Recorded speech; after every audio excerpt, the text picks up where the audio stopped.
absolute stud out there. Tyler Boyd It's looking trying like to an get absolute paid. Tyler Boyd looking like an absolute stud out there. Yeah, give me Cincy. Give me -3.5 Thursday night. I've been on Thursday night overs. They've been killing me, but I look at this number. I look at the players on the field, and I'm like, I don't know how it doesn't go over 47. I But think Miami's going to be flat. I'm staying I away really from it. do. But I mean, especially how flat can you they, be when you have you have two of the fastest receivers in the league? I mean, they're explosive everywhere. Their defense can be opportunistic. I mean, 47 just seems low, but I I mean, think I I think don't know. these I'm guys staying are away from it. drained. Staying away from it. I think these guys are drained on Sunday games or on Thursday night games after Sunday to begin with. But Let these are all alone young after playing bucks. in that heat and humidity. I think they're going to be tired. I do not think that Both they are. both these teams are young bucks, man. There's not a whole lot of veterans on either one of these teams. Teron Armstead, Xavier Howard, Tyreek Hill. They're not the young bucks. Uh, Those are They're three of pretty young. Miami's best players. I mean, but they have Jones still there. Xavier Howard's still there. I mean, they're maybe might not be young, but I don't know. I was talking about skill positions more so. I mean, Tyreek Hill. I mean, he's just a run fast go type of guy, Yeah. and I feel like you can run fast on Sundays or Thursdays. Like day of the week doesn't matter how fast you run. I was a lot faster before I turned 30 as well. Well, Jalen Waddle's just as fast. In his Well, he's second young. year. Yeah, and No, you're right. I don't think Hill will be a guy who's impacted by that a lot, but a guy like Armstead or a Xavier defensive player, a Howard defensive or player. So you're saying that Armstead's left tackle. who am I thinking of? I'm thinking of a different Armstead or an Armstrong maybe. I don't know. There's a lot of arms. There's a lot of arms in the NFL.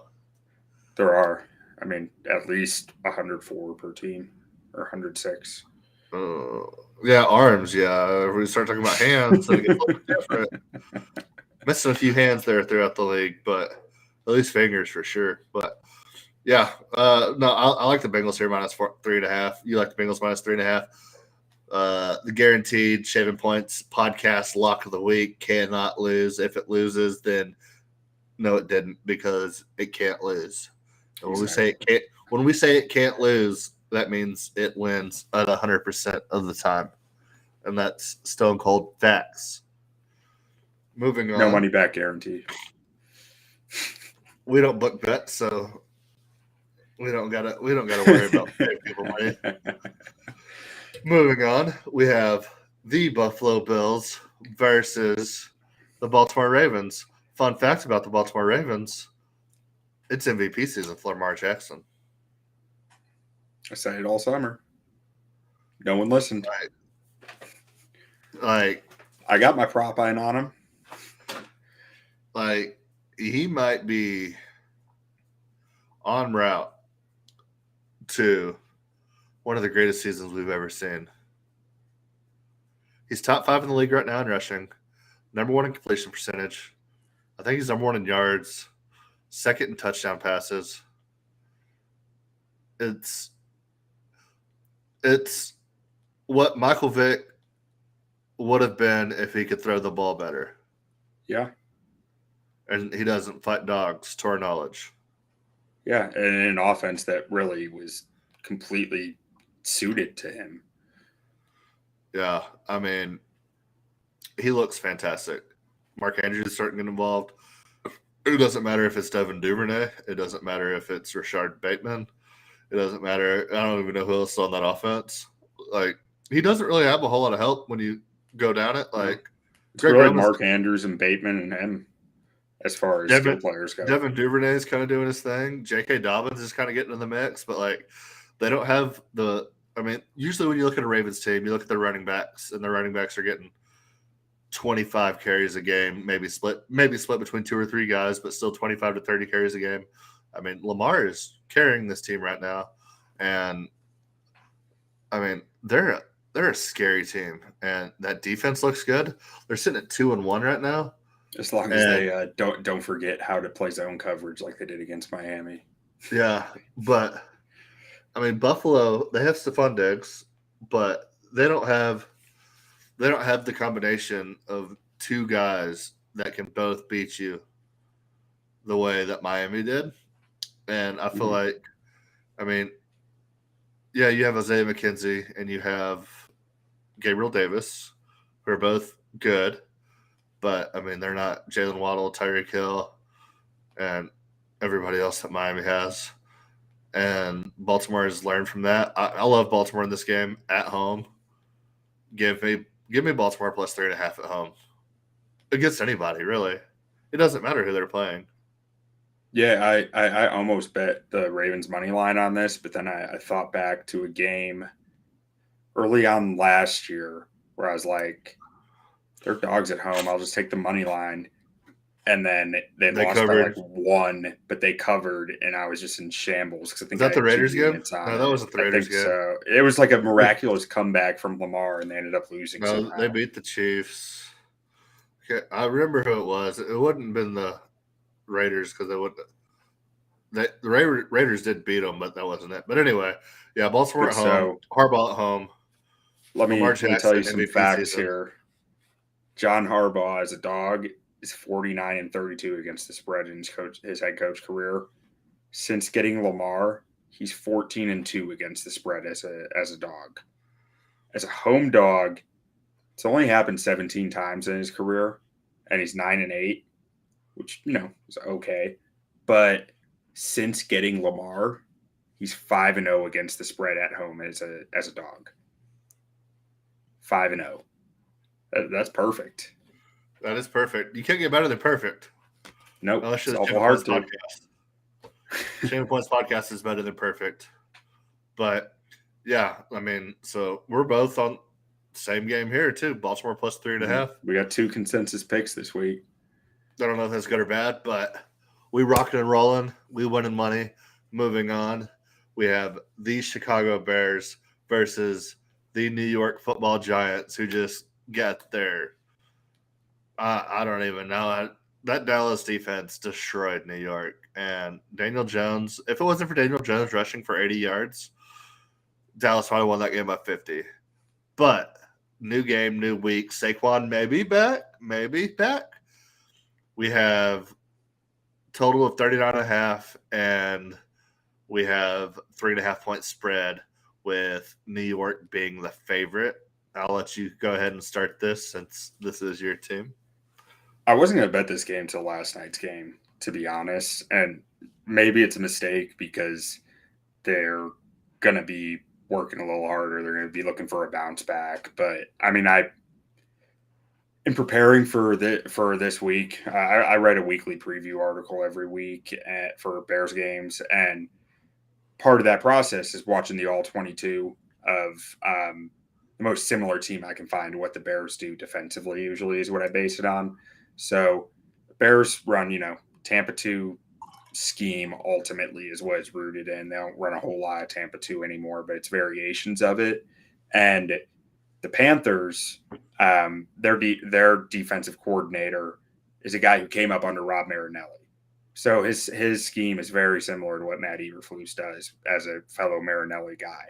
And I went and watched the All 22, and I'm just sitting there going, like, Daniel Jones gave chances to the Panthers like 5 different times in that game to take the ball away. Same It's thing just happened last like night. it's I after watching that and seeing how opportunistic the Bears defense has been so far this year, I feel like the Bears are going to cover this. I mean, they Yeah. might win this game. I don't have a whole lot of faith in New York's ability to stop the run. They have some monsters on the D line to Well, stop the so run, but their linebackers really aren't very good. Even New York's wins, they started out 2-0, but they were both close wins. So I definitely think the Bears can keep it close. And then, I mean, Steph Diggs dropped, or not Steph Diggs, Trayvon. Trevon Diggs dropped or not dropped, but missed 3 interceptions last night. Anthony Brown missed an interception last night, and then they got an interception on the final drive. He was trying to give the ball away, and it was just missed opportunities, whether they misread the ball or it went through their hands or for some reason or another, they just couldn't come down with it till the end of the game. And the Cowboys' defensive line absolutely destroyed New York's offensive line. So, I mean, I think Chicago will be able to get after them, and I don't trust the Chicago offense whatsoever. But Yeah, even in that's the other thing. I'm a Bears fan praying for the Justin Fields breakout game. So pray for me. Keep me in your thoughts. we'll be sitting here giving you thoughts and prayers for the rest of the season because don't look like it's coming right now. Moving on to another second-year quarterback who pre-show you told me they're basically the same guy, and Justin Fields and Trevor Lawrence, like identical basically. Trevor Lawrence is Justin Fields and Justin Fields is Trevor Lawrence, except that Trevor Lawrence is also 2-1 with the Bears. So they're identical in record. They're identical in college careers, except one of them won a national championship. One of them lost a national championship. And one of them looks really, really good with a quarterback whisperer. And the other one has historically the least amount of pass attempts in the NFL for the last 35 years, I think. But other than that, they're basically the same person. We have Trevor Lawrence and the Jacksonville Jaguars, who look like an absolute wagon, versus the Philadelphia Eagles, who might look like the best team in football right now. Yeah, so let me clarify that a little bit. I was saying if there's one thing that gives me a little hope, and it's kind of sad, and that's how I said it, it's kind of sad, but one thing that gives me a little hope is the fact that every step that Trevor Lawrence has taken in his career, Justin Fields was right behind him taking a step. Well, okay, so I mean, Trevor Lawrence might be on the verge of MVP conversation right now. I mean, he's probably sitting in that 9 to 13 spot right now if you break down the entire list. Yeah. So Justin Fields got to be like 14 or 15, right? Well, that step hasn't occurred yet. He hasn't taken the step. That step comes this week, boys. I hope so.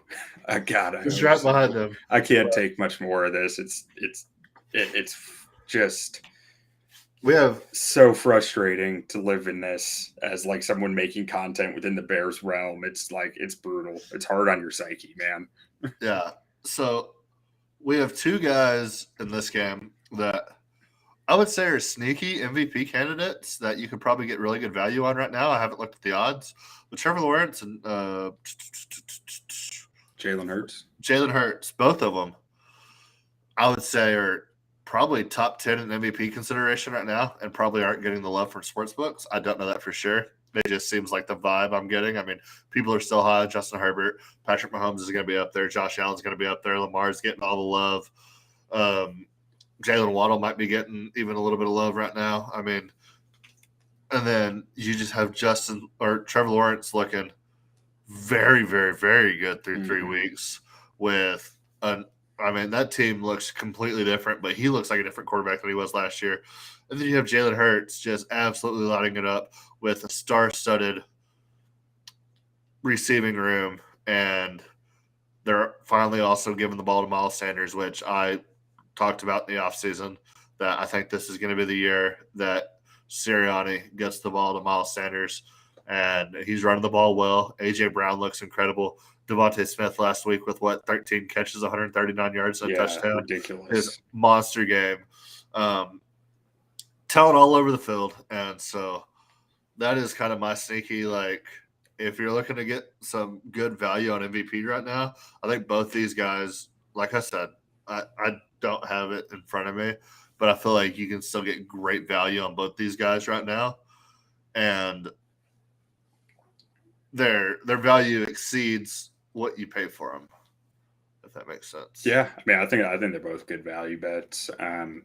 But in this game, I took the under 48 just because I feel like all that talking about how great defenses, these quarterbacks are and how great these offenses are. You're going to take the under on me? Some people just want to watch the world burn, man. That's me.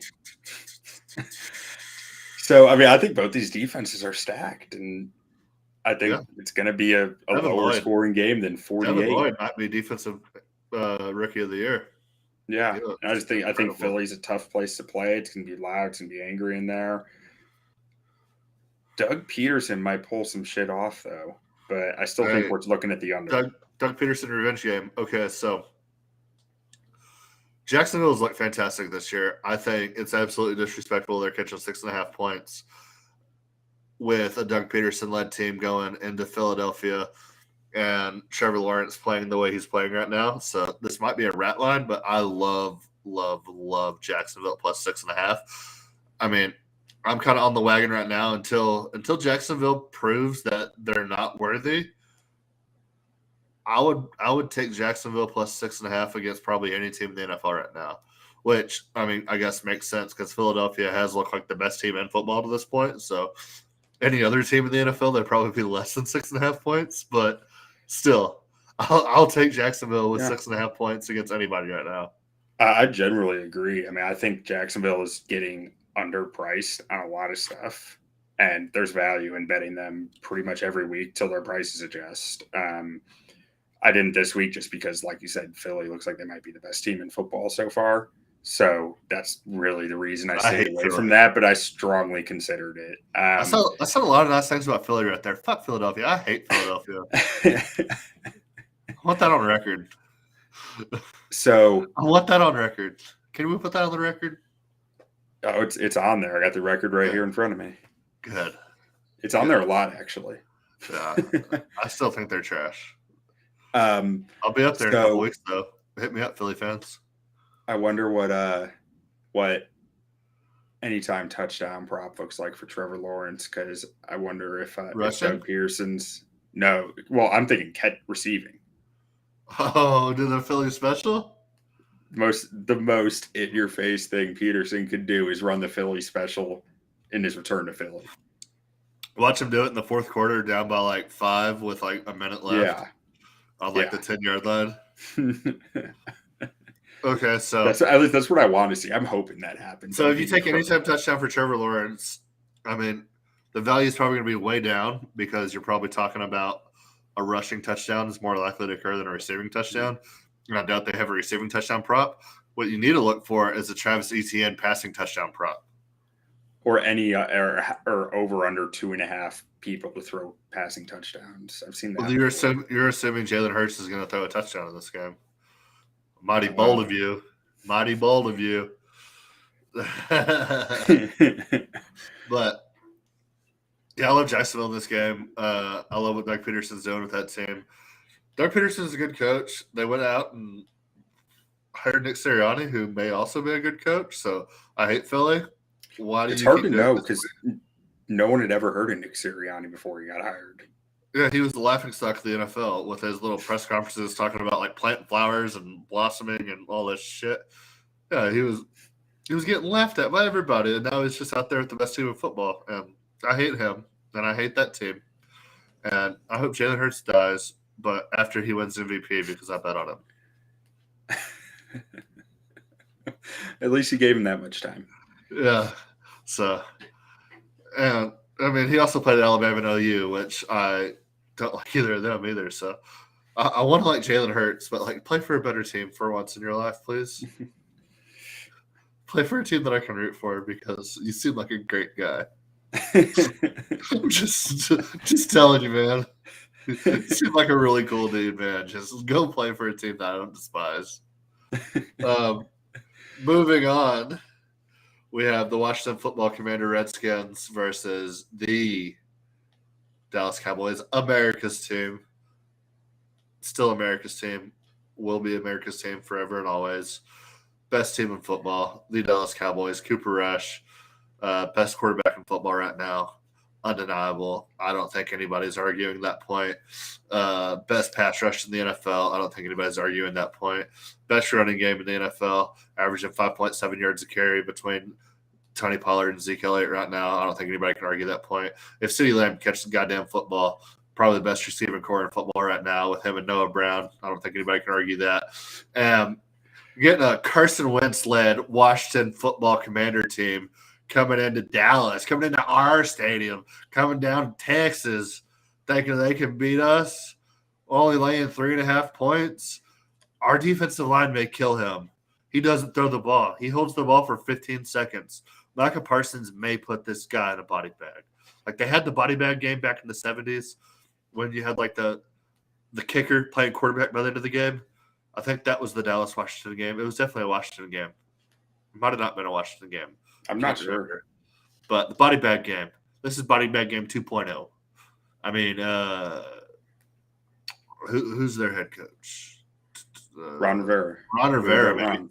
Riverboat Ron may be playing quarterback by the end of this game because the Cowboys are going to kill, absolutely murder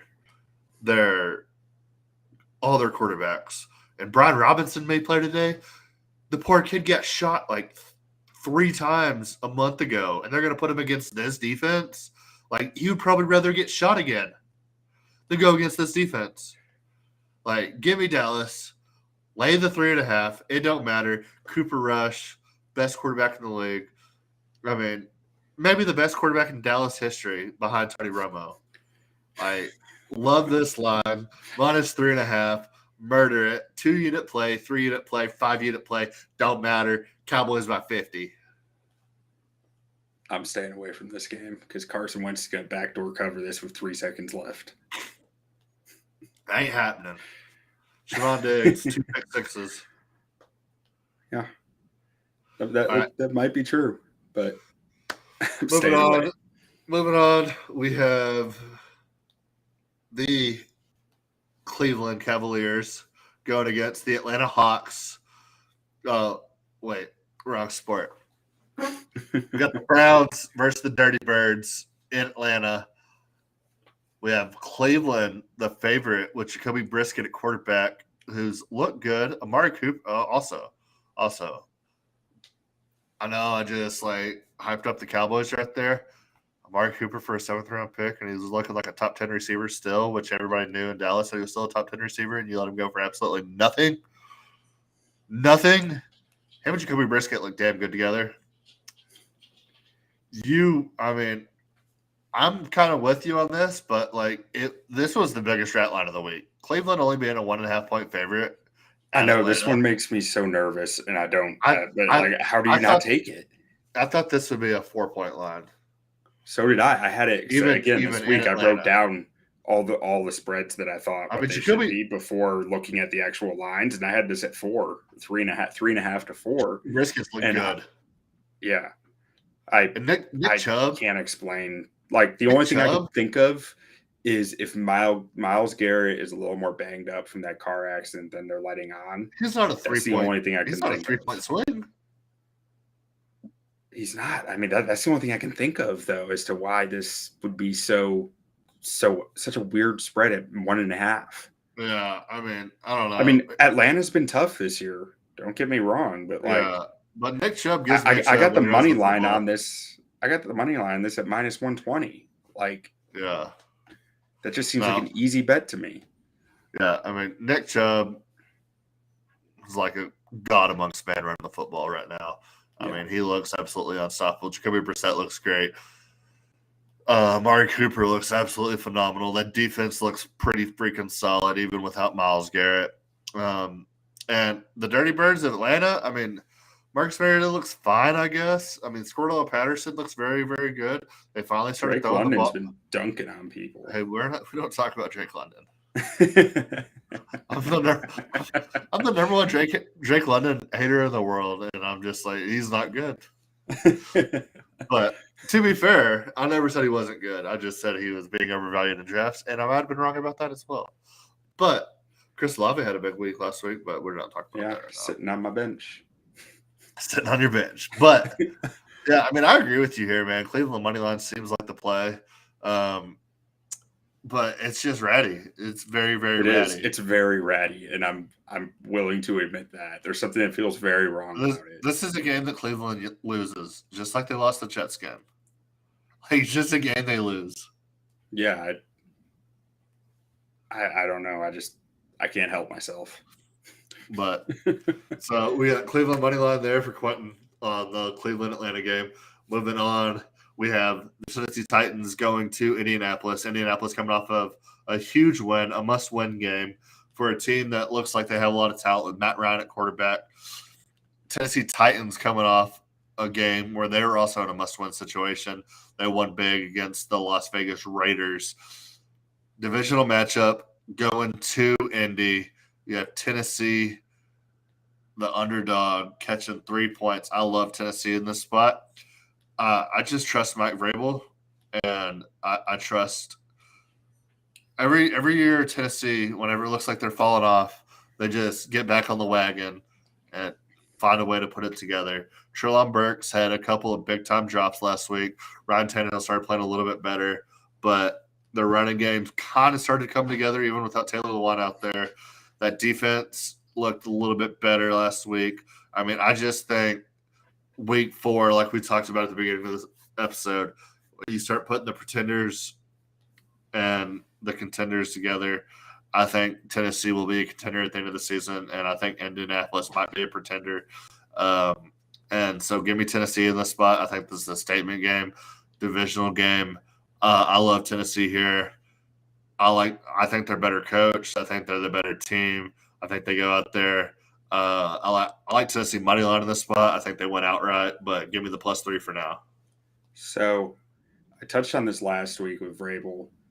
I'm pretty sure all he does at the combine is just watch kids bench press because he just wants the strongest people there are.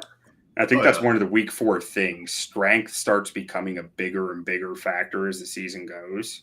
Like these guys, the power of the players on the field, because it doesn't fade as much as some other skills. And so I think that's something that's constantly in Tennessee's favor as the season gets later. But that being said, I thought about jumping on this line until I saw I was in Indy. Weird things happen in Indy. There's something about that field, man. Yeah, but they just came off a monster win. I just don't know if they can replicate it. And I mean, I know both teams just came off a monster win. Is all I'm saying. It's the reason I stayed away from this because weird things happen in Indy, and I've just lost too many bets betting against Indy in Indy. Yeah, no, I mean I agree. Moving on to Quentin's last pick, we have the Arizona Football Cardinals versus the Carolina Football Panthers in Carolina. You have Baker versus Cliff, one of the most all-time epic games. There's also a man named Patrick Mahomes involved in that game that is not involved in this game. But I think, is this the first time Baker's played Cliff in the NFL? No, I think they play each other one other time. Oh, yeah, because they freaking blew up that Texas Tech versus Browns game. Yeah. No, that was Patrick Mahomes.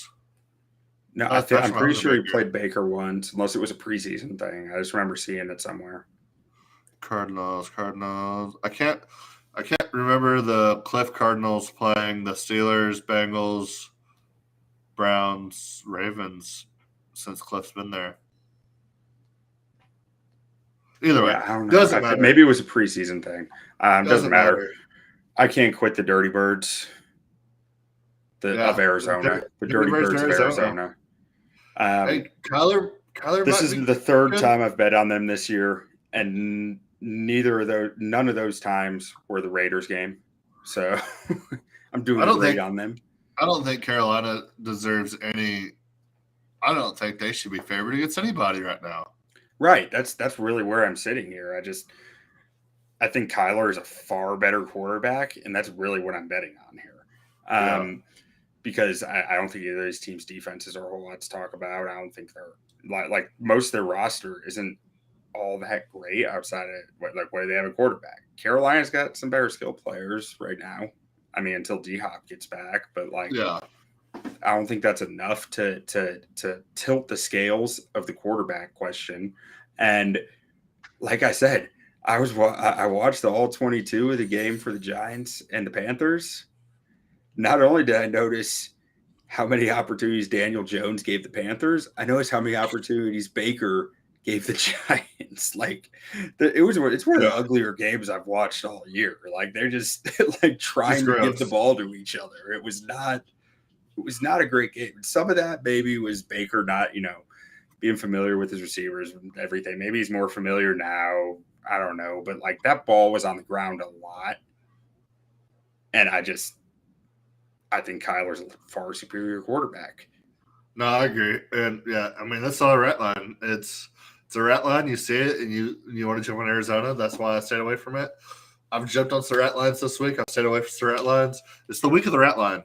It really is. No, the first thing I texted you this morning, I pulled up the odds and the spreads, and I was like, what the hell is this? Yeah, week of the rat line. So, and moving on to the last game on our card, we have the Minnesota Football Vikings versus the New Orleans Pelicans in London and Tottenham Hotspur Stadium. The Dirty Birds of New Orleans. The Dirty Birds of New Orleans. And this was a rat line to me. I didn't realize it was in London when I thought it was a rat line, but it makes even more sense for it to be a rat line. That even in London, I think Minnesota should be a heavier favorite. But I don't know, maybe Minnesota's not getting the respect after what happened last week, but still. I mean, they still won the game against the Lions. They were bigger favorites. I think the Lions are still getting a little bit disrespected. They're playing one of the worst teams in football this week, though. So I stayed away from them, and I stayed away from the over in the Lions-Seattle game. But I don't know. New Orleans has probably a top 5 defense in the league. Jameis looks absolutely terrible, but maybe it's different on foreign soil. I don't know. But Chris Olave looks good. Jarvis Landry has looked good at times. Michael Thomas is back in the fold for him. Alvin Kamara is out there getting assault charges. Nobody even cares. He's still just playing in the NFL. Mark Ingram can still tote the rock. New Orleans just has so much talent everywhere on that team outside of quarterback that you're telling me Kirk Cousins is going to go beat them in London? I just don't. I mean, I don't know. With how basic they cook their food over there, Kirk Cousins might fit right in and throw for 5 touchdowns. But I have a feeling Kirk's going to be a London guy. Yeah, I mean, beans and bread is like Kirk Cousins' favorite meal. It seems like he's gonna go check out Big Ben. He's gonna see some bridges falling down. He's gonna love it. I think that's a staple over there in London. Is like beans and bread, and I feel like that's like Kirk Cousins' go-to meal, like beans, bread, and like a microwave steak. And he was like, "Oh yeah, baby, give me that." I heard beans and bread was his nickname in middle school. Put it on a T-shirt. I'm Kirk's Cousins, and I love beans and bread. But yeah, I mean, him and his foiled steak and his microwave burritos, probably. I don't know. I feel like Kirk Cousins in London may just fit. So maybe I'm talking myself out of this pit live on the air right now because I mean. I almost bet this, and I did bet it, and then I took it off my bet sheet the second I realized it was in London. If London ever gets a team and they don't steal a current team from the NFL, they deserve Kirk Cousins. Just good enough to where they're like, oh, we can compete in this league until they realize that their quarterback is Kirk Cousins. I mean, you could see Kirk Cousins dressing up as one of the Imperial Guards or something, just walking around the city, just for the fun of it. Yeah, I mean, man, you're really making me want to bet Minnesota now. I might take this off my card, man. We'll wipe it out. Yeah, let's just go ahead and let's wipe it out for now, and I'll circle back to it before Sunday. But remember, 8:30 kickoff, 8:30 Central Time. So if you're out there, we got an early game. Hopefully it's good. It's usually not. But hopefully it is. Okay, you just convinced me that Kirk Cousins is going to win this game because it's not. It's like the opposite of prime time. He's only going to have half the audience. It's less prime time than a 12 o'clock kickoff with 9 other games going on at the same time. He's going to put up 400 yards and 6 touchdowns. I mean, he's playing at 6:30 West Coast time.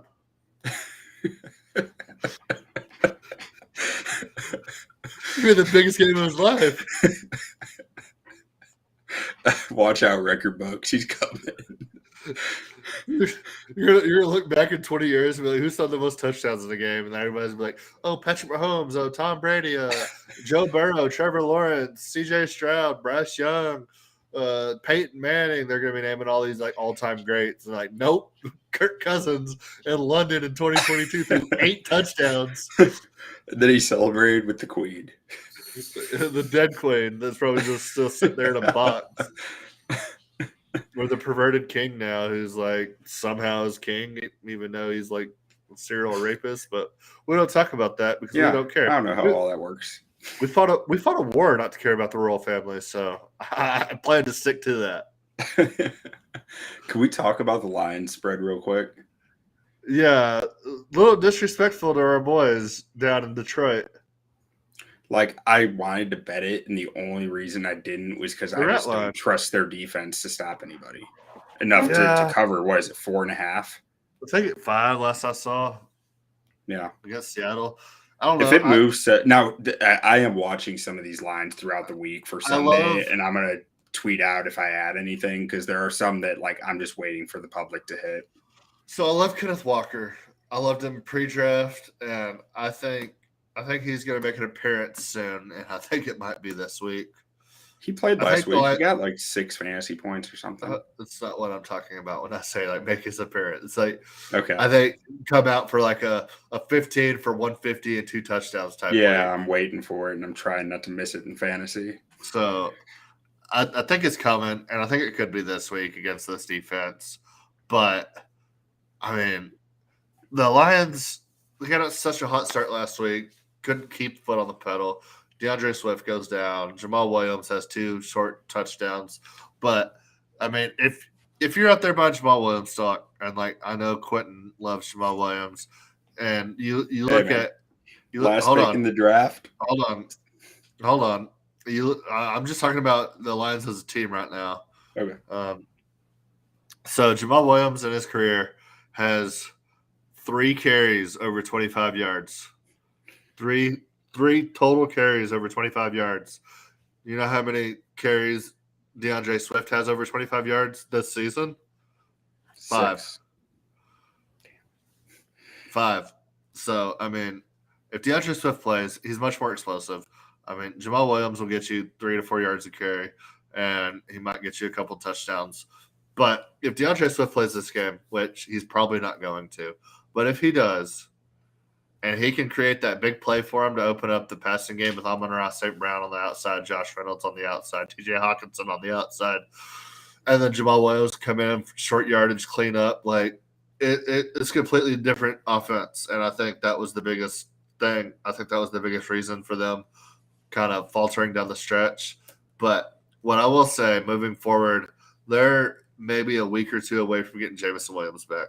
If you don't know about Jameson Williams, one of the most lethal, deep threats we've ever seen on the college level, coming into an offense where you have Amon-Ra St. Brown, who's also already evolving into one of the top receivers in the game. And you put him opposite of a guy who can tear the top off a defense with a running back who's a home run hit at any given time, with Josh Reynolds, who can play the slot, who already has a relationship with Jared Goff, with TJ Hawkinson, who can already be a 5-catch, 60 yards a game type tight end for you, and Jamal Williams is a complimentary running back to that. Like, when Jameson Williams comes back, this offense is, as long as Jared Goff can push the ball downfield, which, I mean, if the worst thing about your offense is whether or not Jared Goff can get it done, I think you're in a pretty good spot. Even if you don't think Jared Goff's good, I mean, I think he's good enough to get it done. And I think if he can get the ball pushed downfield with Jameson Williams come back, like we could see even like they're a top 3 offense right now in the NFL. Like they could be the number 1 offense in the league by the end of the year if Jameson Williams comes back healthy. So keep that in mind. And then also this particular game, if DeAndre Swift plays, I love the Lions. And if he doesn't play, I don't like either side. Yeah. I mean, you're right about that Lions offense. It is scary talented. Like, I mean, you didn't even mention their O-line either, which just adds a whole top 5 in the league. Yeah, they're one of the best O-lines in the NFL. On top of all that speed they got and talent, and like when they get Jameson Williams back, it's going to be scary what that offense is capable of. Because if you don't know anything about Jameson Williams, just go watch a YouTube highlight on him. Go watch what he did to Georgia last year, and go watch what Georgia did to everybody else. And then like the first time I saw him run on the field, my jaw hit the floor. It's like, holy, like that dude is fast. And he's a good route runner, and he does everything. He's a better version of Tyreek Hill coming out of college. Not saying he will be Tyreek Hill, like not saying that, but like just raw ability, just straight up Tyreek Hill coming out of college, Jameson Williams coming out of college. And it's probably the closest comp to Tyreek Hill that we've ever seen since Tyreek Hill's entered the league. And I'm not saying he'll translate into being Tyreek Hill because you have guys all the time No one come through can with say talent that. and do it. But if you just look at their college transition into the pros, he's the closest person to it, and he did it better in college than Tyreek Hill did. Yeah. So, and he probably would have ran a 4.19 if he didn't tear his ACL. Like, he's that Dude, fast. special fast. Track speed, Olympic fast. And not like John Ross special fast where he never really produced in college. Yeah. Like actual like stud. Like yeah, so keep that in mind. We'll get into a little bit of college. I don't really have any picks for college this week. I have some games that I'll like, but don't love. So starting out, I said it last week. I'm taking Georgia every week. That lost last week. Probably their worst game all season. So I like them even more this week. Cover 28 against Missouri. Yeah, Missouri is terrible. Might be the worst team in the SEC. And Georgia, everybody's talking about Georgia, and they're not so big win versus, was it Kent State last week? Yeah, I think so. Yeah, give me Georgia. Minus 28, minus 28.5. Don't matter. I'll take a minus 30 against Missouri. I think they're going to blow the brakes off Missouri. Don't matter. Yeah. The second I saw this on Monday, I took it. I mean, just Georgia's going to be pissed. They're going to come out running the score up. Yeah. Moving on, Oklahoma TCU. So I think TCU might be the best team in the Big 12 right now. I hate TCU. I've had many rants on here about how much I dislike TCU. And if you're a TCU fan listening, here's your flowers. You might be the best team in the Big 12. I think catching 7 points versus Oklahoma is disrespectful. Give me Sam Duggan. Give me Sonny Dykes. Give me TCU plus 7 here. Yeah, I'm on the opposite side. I admittedly don't know all that much about TCU, but I know Oklahoma's really talented and just lost a game that they shouldn't have lost, and I like that. So that's let me tell you, that is a trap mentality. If Kansas State didn't lose the week before to a FBS team, Kansas State might have been a pick-em versus Oklahoma last week. Really? Like, Kansas State's that good. Like, Kansas State's a damn good football team. And they laid an egg the week before Oklahoma and got highly disrespected last week. Okay. So, well, good to know. I might be stuck in the Lincoln Riley days with Oklahoma then. and I mean, I think Dylan Gabriel is very, very talented. I mean, I like their coach. I think Kansas State's much better than people gave them credit for going into that game last week. And I think TCU just went out and beat a very, very good SMU team this past week. And they just look very, very solid all year. So maybe I'm wrong here, but I like TCU. Moving on, Kentucky Ole Miss. That's another one I hate. I think Kentucky's an absolute fraud. I think Ole Miss can score, even though like they don't have a great quarterback. They have Lane Kiffin, and Kentucky might be the most fraudulent top 10 team I've ever seen in my life. But you got Kentucky here plus 6.5. Kentucky's won me a few bets this year, so I'm just continuing to ride it. The numbers continue to like them, so I'm continuing to like them. And plus, at plus money, you almost have to take them. But I mean, I think they're extremely fraudulent. But you're catching 6 points at home or on the road against an Ole Miss team, who hasn't looked great. So if they were playing Mississippi State or an A&M with this spread, like I would probably love it on the other side. But like I don't think Ole Miss is all that great. So catching 6.5 points, I can't hate it. Moving on to my next pick, Oklahoma State versus Baylor. So if TCU is not the best team in the Big 12, Baylor is, I think, or Oklahoma State is, I think. And so give me Oklahoma State plus 2.5. I think they get it done at Baylor. I like them on the money line as well here. So I got OK State plus 2.5. Yeah, and then next one, Texas Tech, K-State, who might be the best team in the Big 12. So I hear. K-State might be the best team in the Big 12. But it's Texas Tech plus They're- 8. The Big 12 has 10 teams in it, and there might be 6 teams that might be the best team in the Big 12. So, Texas Tech plus 8. I don't love that we're coming off a big upset victory. That worries me a little with it, but I just got to continue to ride with my guys, and numbers like it, so I'm going to take it. Absolutely. Then moving on to Wake Forest versus Florida State. Wake Forest kept it close with Clemson last week. I think Clemson's been a little bit disrespected. I think Clemson's a better team than people are giving them credit for, and the fact that they barely pulled out Clemson, and the fact that Clemson barely pulled out a win versus Wake Forest, I think people are disrespecting how good Wake Forest is because they're disrespecting Clemson. Is the point I was trying to make there. I got you. So I think Clemson, I agree. Wake Forest played a hell of a game. I think Clemson's a very, very good team. Wake Forest kept it close. I don't think Florida State's near the team that Clemson is. And you're going to be Wake Forest plus 6.5 coming off that Clemson loss. If they don't come out flat, I think they win this game outright. Yeah. I don't disagree with you. I thought about placing this bet myself. If it was 7, I would have on Wake Forest, but yeah, that half point does something to me mentally. Next up, Virginia Tech, North Carolina, over 51.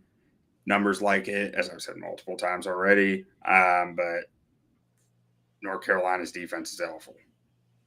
Yeah, and they can score points. Virginia Tech ain't that good, but I still think it can go over 51. Absolutely.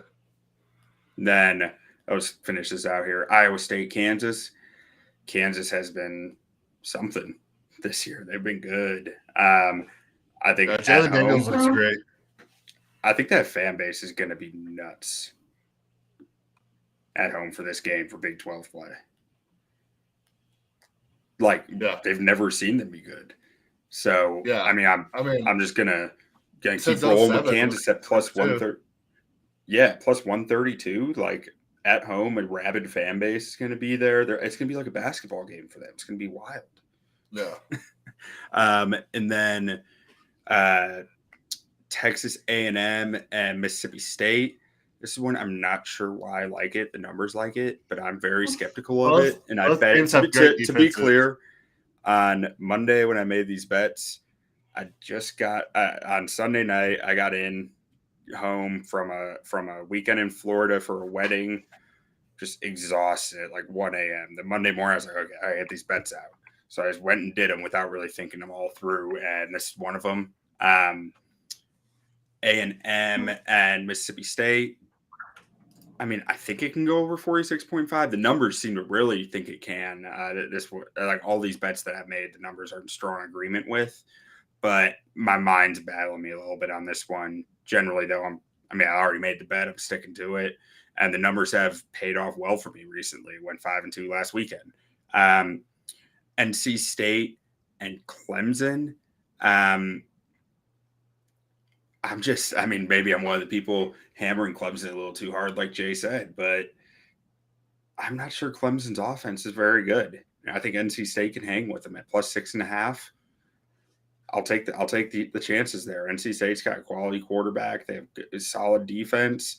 I think 6.5 is for how little I respect Clemson's offense. 6.5 is a big spread for me. I think in that game, Clemson's good, but I think NC State is very, very good.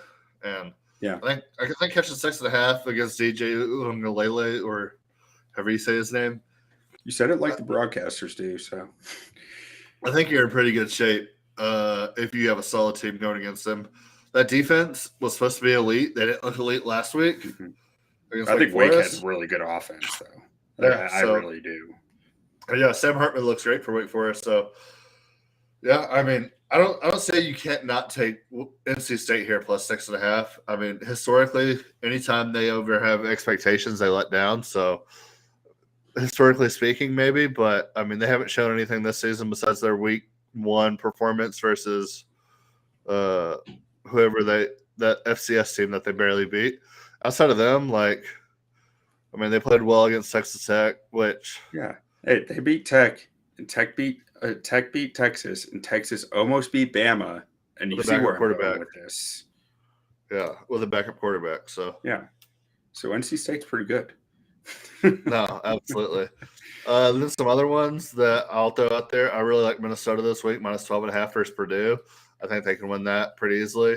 Oregon State against Utah. Oregon State catching 10.5. I like Oregon State to go in there and cover that 10.5 against Utah. Alabama minus 17.5. I think Arkansas is an absolute fraud. I think Alabama covers that spread pretty easily. Ohio State Rutgers. Ohio State's minus 40.5, but the line's so big, and you look at the Rutgers team and you're like, oh, they might be able to keep this close. Then you look at 40.5 and you're like, oh, obviously I'm taking Rutgers, take Ohio State. I think they blow them out of the Rutgers water. seriously let me down last week. Their offense cannot score. Then Penn State Northwestern. You think about Northwestern teams, you think about well-coached, good defensive teams that can run the football. That's not this Northwestern team. This Northwestern team is very, very bad. Penn State, they're still not top 10. I thought they should have been a top 10 team after the second week in the season. They look absolutely phenomenal. Sean Clifford looks like an absolute stud compared to what he was last year. Give me Penn State minus 26.5. And then one more. USC looks like a wagon without a defense, and they're laying 26 points to Arizona State. Arizona State might be the worst team in football. Just fired their head coach. Give me Arizona State plus 26. I mean, there was coaches on staff like leaking their information to get Herm Edwards fired. They absolutely hated Herm Edwards. That. They were tanking games to get rid of Edwards. So the fact that they're catching 26 points, and USC can't stop anybody. Like, they can't stop anybody. Like, they should have lost last week to Oregon State. And they made a miraculous comeback with Jordan Addison, who was a Blitnikoff winner last year. Their Caleb Williams, who was a Heisman favorite coming into the season, and it took them every bit of the entire game to come back and beat Oregon State last week. So give me Arizona State plus 26 in LA for that game. It's not like USC really has a home field advantage. Nobody cares there. That's about all I got. Yeah, real quick, I'm just going to run through this NFL week is very ratty, like we said. But where there's rat lines, there's opportunity too. There are a lot of spreads to like if you're into teasers this week. Yeah. I put a unit on a teaser of Tampa Bay, a 7-point teaser. So I teased Tampa Bay from 2 + 2 + 9. I teased the Rams from +2.5 to +9.5, and Tennessee from +3 to +10. That pays +150. So I need Tampa to cover 9, Rams to cover 9.5, and Tennessee to cover 10. Love it. And then a few other ones that I considered. Atlanta at +1.5. You can tease that up to 8.5. Carolina 1.5 up to 8.5, and the Jets at 3.5 up to 10.5. I just decided to opt for the better teams. Yeah. And so you're not big on the Jets this week. I don't know. I think Zach Wilson might be something there in New York. Yeah. And Garrett Wilson has looked incredible so far this season. I don't know if he's going to be as good when Zach Wilson comes back, but he looks incredible with Flacco. And if he can continue on that run and Zach Wilson get on the football, I mean, I kind of like him to win outright against the Steelers this weekend. I consider their money line this week. I consider pretty much every dog this week. But I'm high on Zach Wilson. I've been high on Zach Wilson since they drafted him. I think he's got a bad rap so far in his tenure in the NFL. I think Robert Saleh is a good coach. So yeah, I mean, I like Zach Wilson this week. I like Zach Wilson a lot this week. I think the Jets are better with Joe Flacco at quarterback, but that's all I have to say about that. They might be for now. I mean, this second. I don't want to write Zach Wilson off, but I'm just you can't not. I think play he was Zach overdrafted. Wilson. I think he got too hyped up in the draft process. I think he was a solid prospect. I don't think he was a number 2 prospect. I think Flacco wants to be a backup quarterback. So I mean, I think he's going to do everything he can to help Zach Wilson. I don't think Joe Flacco wants to play football. I think he just wants to collect a backup quarterback check. I agree. I mean, I agree. So I think he's going to. I still think he's going to be better this year than Zach Wilson would be. But I think he's going to do everything in his power to make sure like he can help Zach Wilson succeed. Yeah, that's fair. I agree with that. I don't think he's undermining him by any means or gunning for his job. Yeah. But I mean, I just think you don't always get the NFL veterans that go out of their way, Super Bowl champions, should have won MVPs, like multiple MVPs, should have won multiple Super Bowls. Like the league was out to get him early in his career. But when you have guys like that who are so talented, one of the greatest quarterbacks of all time, usually those guys don't just offer up their services to help out a young guy, which I think Joe Flacco is going to be doing. Yeah, you're right. I need to see Wilson succeed in structure before I can buy him. Basically, yeah. I've never seen him succeed in structure. He grew up in structure. He's a Mormon on the football field. BYU. And succeeding outside structure is probably the strongest quarterback trait you can ask for, but it means nothing if you can't succeed within structure. Yeah, I agree. But I think that's going to do it for us this week. Remember, if you're listening, like and subscribe. Tell us who your favorite pick is this week in the comments below. And whatever you do, don't forget to bet Lions -4.5 this week, because that's one thing we don't do on this podcast, is sleep on the Lions. Never.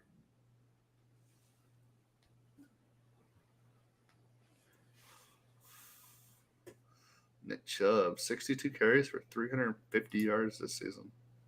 Sheesh. That ain't bad.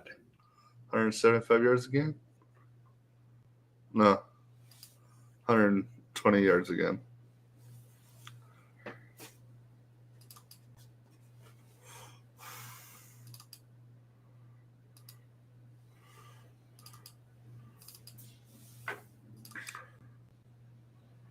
Cupcake might be playing Apex.